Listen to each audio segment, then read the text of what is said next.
El siguiente video es un fragmento del podcast Diario de un Cinéfilo. Si quieres escucharlo por completo, te lo dejo en la descripción.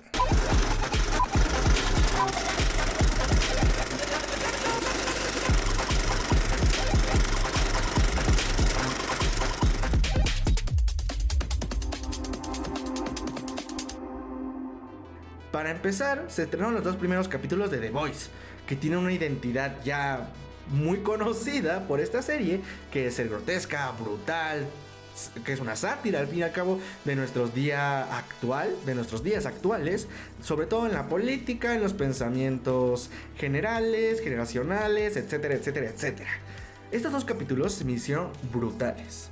Para empezar, quiero hablar sobre su narrativa, porque algo que define mucho a The Voice es toda esta idea de más 18, ¿no? De chistes sobre eso, o la brutalidad, la sangre, volar cabezas, volar cuerpos. Eso es algo que define The Voice y que está bien, pero que en temporadas pasadas era tan innecesario, o más bien tomaba tanto peso que dejaba la historia detrás. Y en este caso, en estos dos primeros capítulos, no es así. Los personajes tienen un desarrollo y una evolución bastante perceptible, y lo podemos ver con personajes como A-Train, que vemos su evolución, vemos todo su camino a este final de temporada y su gran cierre. Todavía faltan muchísimas sorpresas, todavía falta que salgan muchas cosas más, y yo estoy muy emocionado por ver qué es lo que pueden adaptar, porque el cómic es muy diferente a lo que es la serie. Van a tomar caminos completamente diferentes en mi opinión, y creo que es muy interesante ver qué es lo que pueden hacer. Quiero empezar también recomendándola para aquellos que no la han visto. Es una serie de superhéroes en general. Superhéroes, entre comillas, porque realmente los superhéroes solamente son esta imagen que le dan al público en general. Habla un poco del el poder de las masas, de este cuarto poder, cómo toman el poder de las personas, de la opinión, y pueden generar cierta lealtad a los que están detrás de la cámara, a los que dicen hacer ciertas acciones cuando la verdad es de que no. También habla un poco sobre idealización a personas de poder, y con personas de poder me refiero, en este caso en particular, a los que tienen poderes literalmente, pero es un poco una sátira también a las personas que tienen poder político. Actualmente creo que tienen muchísimo más peso narrativo por todo lo que está pasando en el mundo en general, aunque particularmente en Estados Unidos. No voy a hablar sobre ello. Creo que también la serie deja un poco esa apertura de poder crear tu criterio y de crear tu imagen de lo que es verdad, de lo que es sátira, de lo que es burla, y crear tu propio sistema cognitivo, ¿no? Para mí se me hicieron brutales. Utiliza esta narrativa de personas normales intentando derrocar al poder, ¿no? Y cómo son capaces de poder hacerlo. Creo que es un poco como esta anarquía, rebeldía, vamos, poder, que curiosamente también vi Running Man, entonces también tiene un poco que ver con esta idealización o este pensamiento de cómo el gobierno ya no tiene todo el poder y debemos de buscar tener esa libertad, tener ese respeto hacia todos los grupos sociales. Muy interesante, yo creo que fue de lo mejor que vi durante esta semana. Lo disfruté demasiado, 2 horitas, 2 capítulos, y que todos los miércoles van a estar compartiendo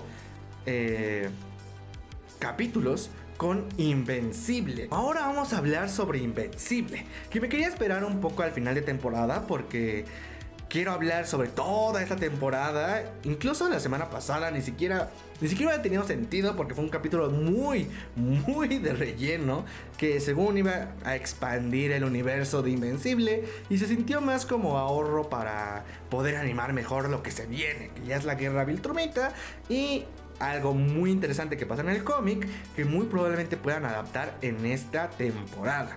Y no solamente hablo de la batalla de Battle Beast contra Trag, sino la batalla en Viltrum. Para los que no saben que estoy hablando y solamente escuchan cosas raras, Invencible es una serie también de superhéroes donde es un Superman, básicamente, tiene todos los poderes de Superman, pero tiene que aprender a lidiar con la responsabilidad de ser un héroe.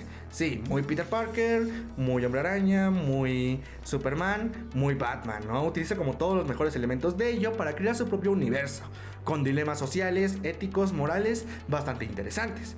Esta temporada más enfocada en esta guerra universal, o guerra mejor dicho galáctica, por la libertad del mundo. Muy interesante, creo que incluso los últimos dos capítulos, dos capítulos, fueron muy épicos. Fueron como esa cúspide de lo que tuvo que haber llegado a la serie y de lo que se viene. Porque solamente fueron batallas, solamente fueron momentos importantes en el cómic trasladados a lo audiovisual. Y lo que se viene, no saben lo que se viene. Muy recomendado, yo creo que este fue mi top 2 de lo que viene esta semana. Me gustó mucho, fue un poco más relajado. No se tomó como la semana pasada, que fue la batalla entre Conquest y Invencible, sino que intentó ir un poquito más a lo... pues el tiempo, un poquito de la guerra, un poquito la llegada de Invencible nuevamente y la posible batalla en Viltrum. No voy a hablar con spoilers, así que yo tengo muchísima esperanza. Y ya que termine la temporada en sí, podemos hablar muchísimo más. Una serie que no vi, que vi como 5 minutos, pero realmente no le pude dedicar tanto tiempo y no me atrapó tanto. Obviamente con 5 minutos no ves nada. Tienes que por lo menos la mitad del capítulo decir, ok, me gustó o no me gustó, por lo menos. Y eso también está mal, ¿no? Tienes que ver todo. Pero fue Daredevil. Daredevil también vi que tuvo muy buenas opiniones, tuvo muy buenas críticas y que también compartirá un poco este estreno con Invencible y con The Voice. Realmente los superhéroes volvieron, entre comillas, realmente nada más para los fans en general, los que seguimos todo esto. Pero es muy interesante todo lo que están haciendo y todo lo que van a entregar. Que hablando de cosas interesantes y que cosas que entregan, tenemos que hablar de Euphoria. Mañana, no, llega hoy. Hoy lo estoy grabando, hoy es domingo. Llega el día de hoy y tuvo calificaciones bastante bajas. También dejó mucho de qué hablar por la relación que tiene Zendaya con el productor. No estuvo muy presente en la premiere, se fue alejando. Generó esa distancia bastante obvia durante la premiere. Muy interesante también por analizar, por comprender qué es lo que está pasando durante estos personajes, ¿no? Tengo muchas expectativas. Actualmente creo que ya muy bajas, porque tuvo una calificación de que del 50, del 60 por mucho. Y digo, claro, Malcolm in the Middle, que ya hablaremos sobre eso, tuvo una calificación del 75 a 80 de aprobación en Rotten Tomatoes. Pero creo que una comedia es más difícil de comprender o de tener una calificación alta que un drama que estaba enfocado en su calidad visual y narrativa. Y se nota que no supieron llegar a ese punto clave que las anteriores temporadas sí había hecho. También se confirmó que ya es la última temporada, entonces veamos cómo termina con los personajes, ¿no? Por lo menos los que nos interesan, que para mí son el personaje de Zendaya, el personaje de Pez, creo que se llamaba, su pareja, su amiga de Zendaya, no me acuerdo de los personajes, tengo que volver a ver Euphoria realmente. Quiero ver un poco lo que sucede en los años posteriores. No me gustaría que se volviera aquí de repente un caos sin sentido, sino que realmente tuviera una evolución. Porque es algo que fue muy criticado y que yo no aprecié tanto de la segunda temporada, de que ideas volvían a lo mismo, volvían a la misma situación de, ok, la adicción, y no mejoraba nada, solamente se iba a la parte negativa, ¿no? Entonces, veamos qué es lo que sucede con Euphoria. Tengo bastante interés real por lo que puedan entregar y veamos qué es lo que pueden hacer.